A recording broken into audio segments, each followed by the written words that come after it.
नमस्कार दोस्तों, मैं प्रिंस कुमार स्वागत करता हूं आप सभी का अपने YouTube चैनल पर। दोस्तों, आज की इस वीडियो में हम पल्लवन की विशेषताओं को समझेंगे। तो आइए दोस्तों, अपने विषय की शुरुआत करते हैं। दोस्तों, एक अच्छा पल्लवन लिखने के लिए पल्लवन की विशेषताओं से परिचित होना जरूरी है। इन विशेषताओं के सहारे ही कोई पल्लवनकार अपने पल्लवन लिखने की कला को निखार सकता है। तो आइए एक एक कर पल्लवन की विशेषताओं से परिचित होते हैं। तो पल्लवन की पहली विशेषता है यथार्थपरकता। दोस्तों, यथार्थपरकता का अर्थ है विषय की सत्यता, यानी पल्लवन के लिए जो विषय दिया गया है उसका लेखन यथासंभव वास्तविकता अथवा सत्य के निकट ही किया जाना चाहिए। जैसे यदि पल्लवन का विषय दिया गया है मधुर वचन है औषधि, कटुक वचन है तीर। दोस्तों, इस पंक्ति को आपने जरूर सुना होगा।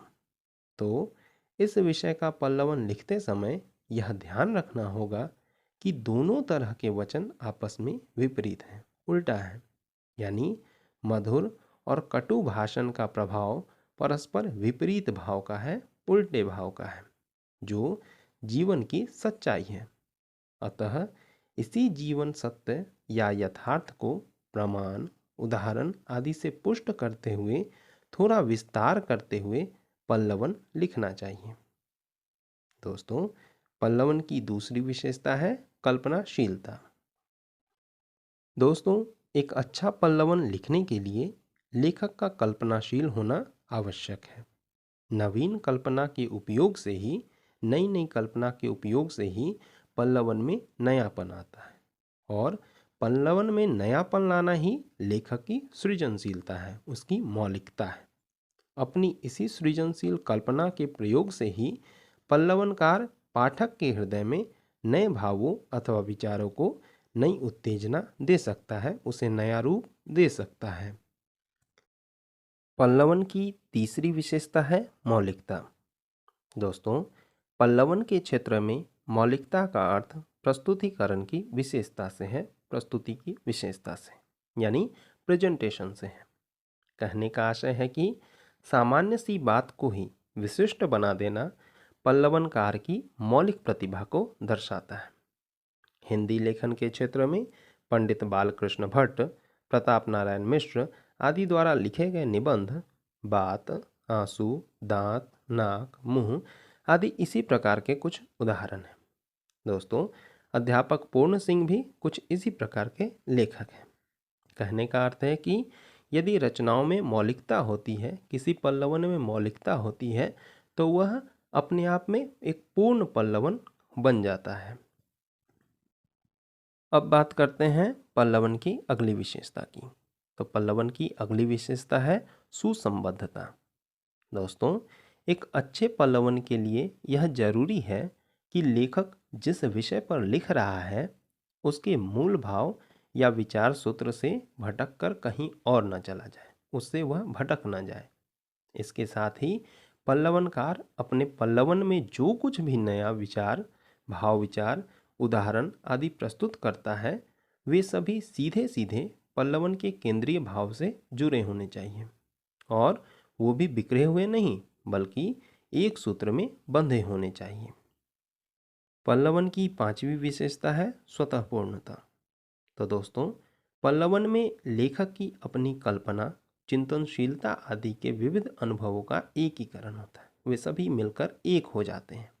ये सभी अनुभव जीवन के विविध क्षेत्रों से संबंधित होते हैं।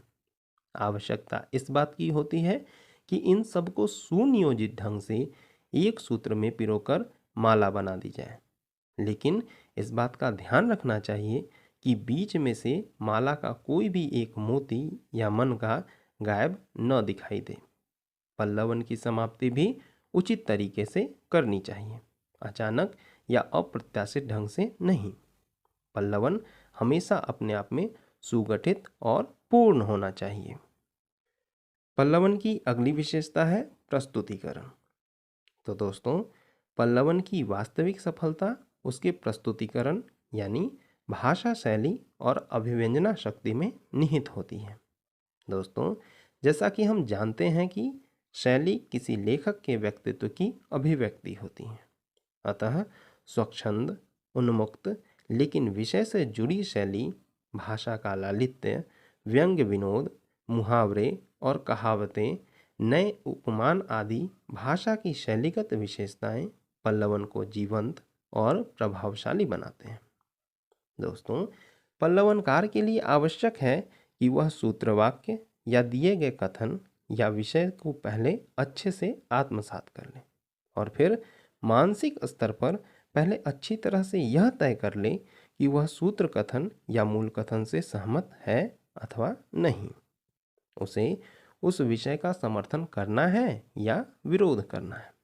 उसी के आधार पर उसे तर्क और उदाहरण आदि का संकलन करना चाहिए।